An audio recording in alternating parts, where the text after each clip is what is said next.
The NSA analyst studying satellite images of the Canadian border froze when he recognized the movement patterns. That wasn't random park patrol, that was systematic surveillance coverage of known infiltration routes. He called his supervisor. "We need to talk to the ranger in Sector 7. Welcome to Daily Story.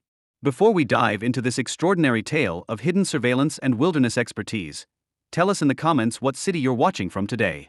And if you believe stories like these deserve to be told, hit that subscribe button to join our community. Glacier National Park stretched across over 1 million acres of pristine wilderness along the Montana-Alberta border, where the Rocky Mountains created a natural fortress of peaks, glacial lakes, and dense forests that had remained largely unchanged for thousands of years.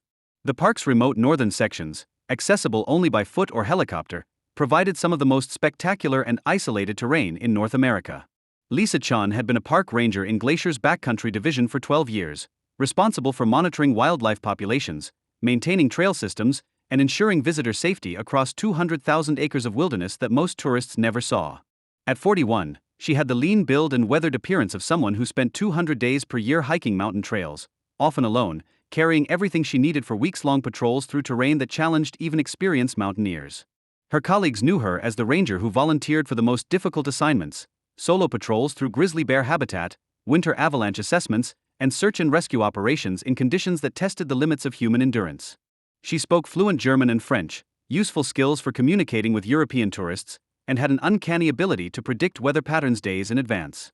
Visitors to the park occasionally encountered Lisa on remote trails, where she would emerge from the wilderness like a ghost, check their permits with professional courtesy, and disappear back into the forest with barely a sound.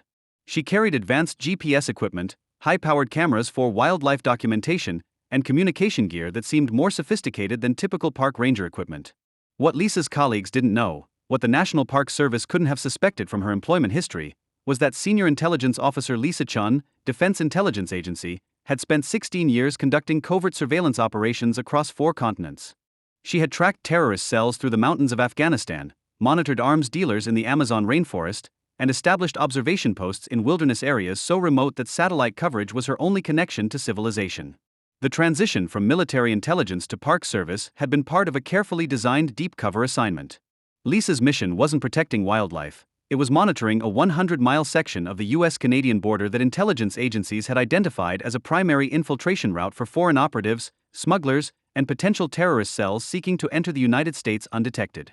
Her ranger station was located in a valley so remote that supply drops came by helicopter once per month during summer and not at all during the 6-month winter season. To visitors, it appeared to be a standard park service facility: solar power, satellite internet for weather reports, and basic living quarters for extended wilderness assignments.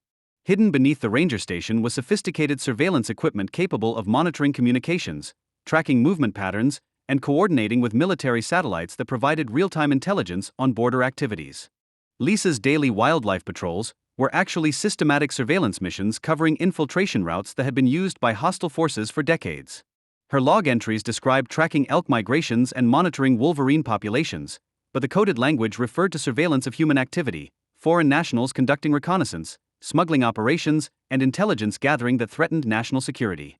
She had identified and tracked 17 separate infiltration attempts during her 12-year assignment, providing intelligence that led to arrests and interdiction operations coordinated by agencies that officially had no presence in the area. Lisa lived alone in conditions that would have challenged Special Forces operators: temperatures that dropped to -40 degrees Fahrenheit, wildlife encounters that required lethal force expertise, and isolation so complete that her nearest human neighbor was a 60-mile hike through mountain wilderness. Her ranger equipment included items that weren't standard park service issue: night vision optics, encrypted communication systems, weapons qualified for both wildlife defense and human threats, and surveillance technology that could track objects and individuals across vast wilderness areas. To casual inspection, it appeared to be well-equipped ranger gear for dangerous backcountry work. Lisa had found purpose in work that protected both wilderness areas and national security simultaneously. Each day brought challenges that used her intelligence training: tracking suspicious activities, identifying potential threats, and gathering information on foreign operations while maintaining her cover as a dedicated park ranger committed to environmental protection. The mission that would reveal her true identity began in late September, when satellite imagery detected unusual activity in the remote Akakala Creek area, 15 miles north of Lisa's ranger station. Intelligence analysts at Fort Meade had identified heat signatures consistent with a semi-permanent camp established in terrain that should have been uninhabited except for occasional wildlife research. Senior NSA analyst David Rodriguez had been studying satellite imagery of the Canadian border region as part of ongoing surveillance of known infiltration routes when he noticed movement patterns that didn't match typical park ranger activities or tourist behavior.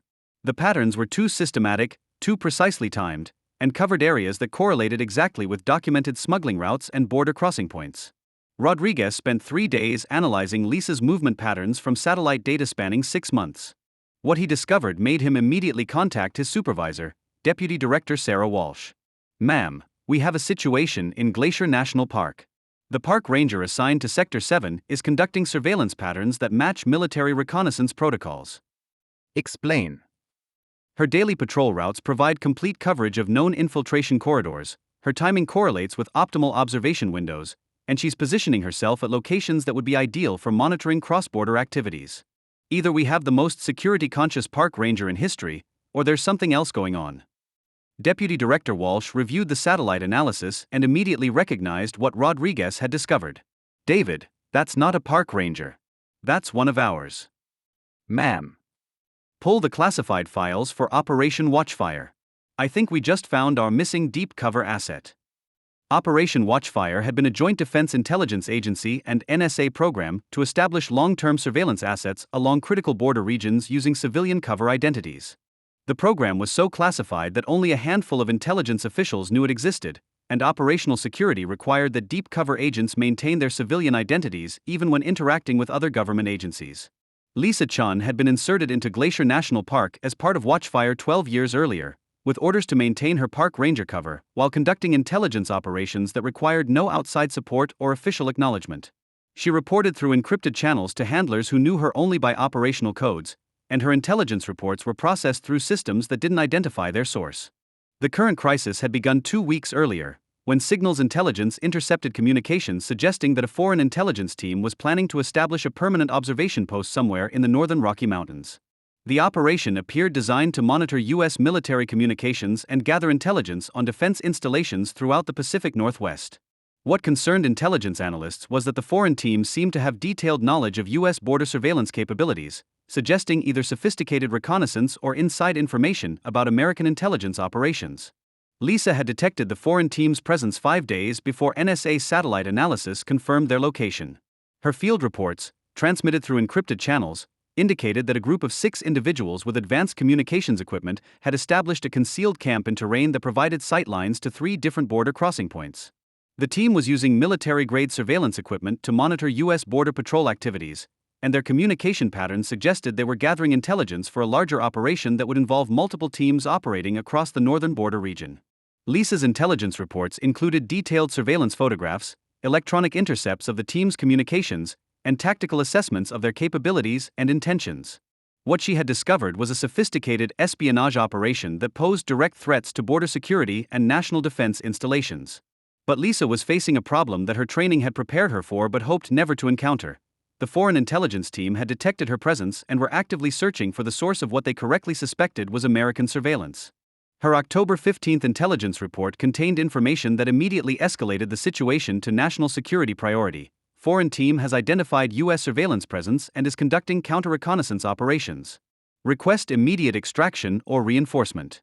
Current position compromised. Deputy Director Walsh read Lisa's report and immediately understood the implications. A deep cover intelligence officer with 12 years of operational knowledge was at risk of capture by hostile forces, and her compromise could expose intelligence operations across the entire border region. "David, we need an immediate response capability in Glacier National Park. What assets do we have available?" "Ma'am, the nearest military response team is 6 hours away. The park's remote location was chosen specifically to avoid attention, but that means our officer is completely isolated if the situation escalates." Walsh made a decision based on 16 years of intelligence experience and intimate knowledge of Lisa's capabilities. "David, contact Watchfire Control. Tell them Ghost 7 is requesting operational support for hostile contact."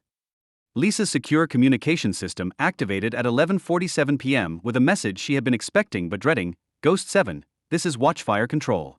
Intelligence indicates hostile team is conducting active search for your position. Status report." Lisa was conducting night surveillance from a concealed position overlooking the foreign team's camp when she received the transmission. Through her night vision scope, She could see 3 individuals with advanced detection equipment moving systematically through terrain that would bring them to her surveillance post within hours. Watch fire control. This is Ghost 7. The hostile team has narrowed the search area to approximately 2 square miles. Estimate 6 hours until they locate my position. Current weather conditions prevent helicopter extraction. Copy that, Ghost 7. Can you evade until the extraction window opens? Lisa assessed the tactical situation with expertise developed during 16 years of intelligence operations. The foreign team was using systematic search patterns that demonstrated professional training, and they had equipment capable of detecting electronic signatures from her surveillance and communication gear. Negative, watch fire control. Terrain limits evasion routes, and the weather front will prevent extraction for a minimum of 48 hours. Recommend immediate ground response or preparation for operational security breach. Ghost 7, nearest response team is Special Operations Group from Fort Bragg. ETA 12 hours minimum. Can you maintain position and avoid detection? Lisa looked through her scope at the foreign intelligence team, who were now using thermal imaging equipment to scan for heat signatures in the area where they suspected American surveillance was positioned. Their search pattern would bring them to her location before dawn. Watch fire control. Recommend I transition from surveillance to interdiction. Current intelligence value of foreign team exceeds risk of operational exposure. There was a pause before watch fire control responded. Ghost 7, you are not authorized for direct action without backup. Maintain surveillance and evade until extraction. Lisa understood the order, but she also understood that allowing the foreign intelligence team to complete their mission would compromise border security for years to come. The intelligence they were gathering would enable multiple infiltration operations and could lead to attacks on American facilities. Watch fire control. Hostile team is preparing to transmit an intelligence package via satellite uplink. If transmission completes, operational security for the entire border region will be compromised. Ghost 7, maintain surveillance. Do not engage. Lisa made a decision based on 16 years of intelligence training and 12 years of operational experience in Glacier National Park.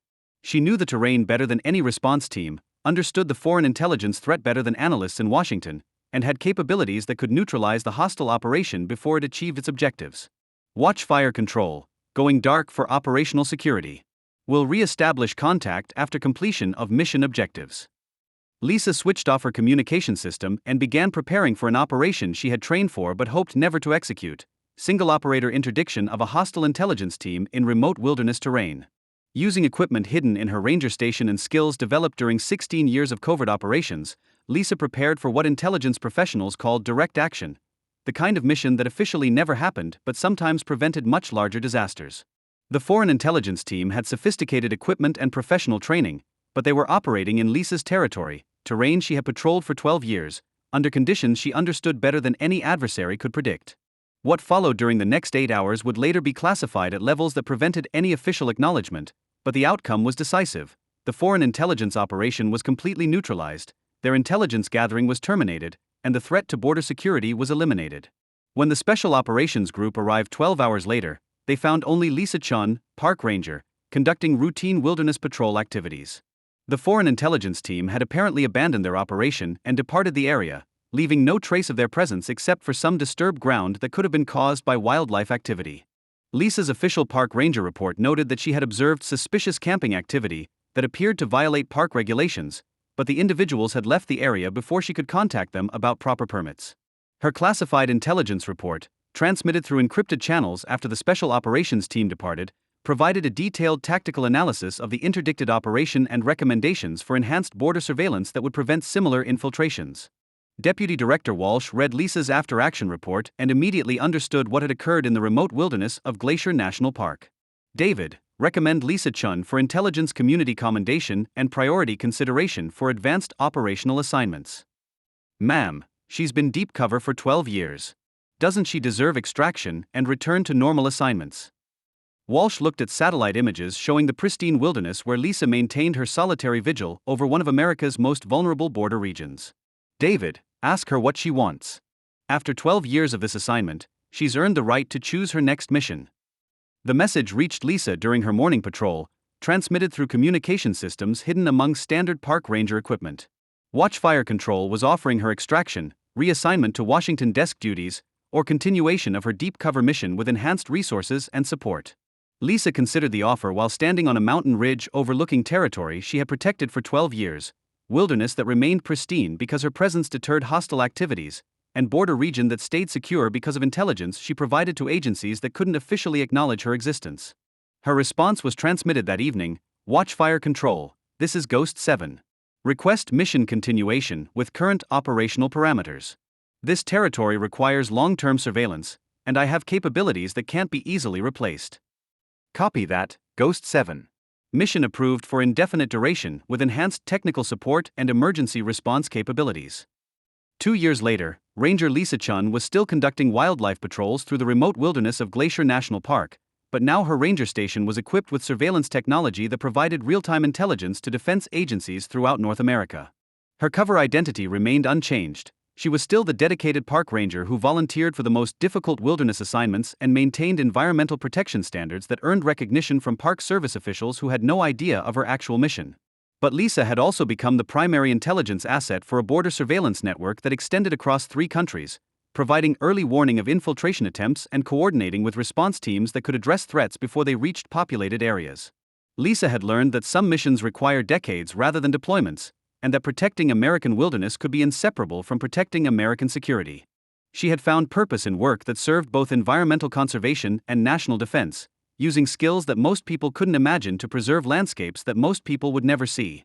The ranger who guided tourists through pristine wilderness was also the intelligence officer who ensured that American borders remained secure from threats that operated in the spaces between official surveillance systems. Sometimes, the most important protection comes from people who choose to serve in places so remote that their service can never be officially acknowledged.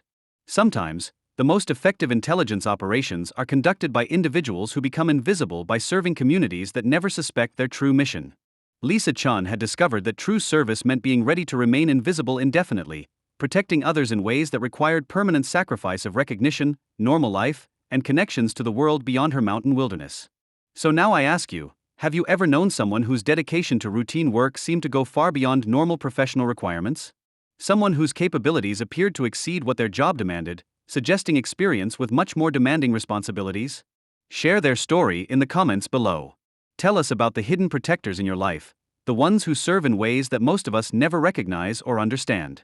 And if this story moved you, if it reminded you that protection often requires permanent sacrifice by people who choose to remain invisible, hit that subscribe button and join the Daily Story community.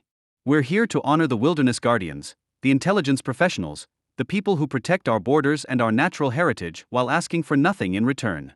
Thank you for watching, and remember, the next time you encounter a park ranger, forest service officer, or wilderness guide who seems unusually skilled, look a little closer.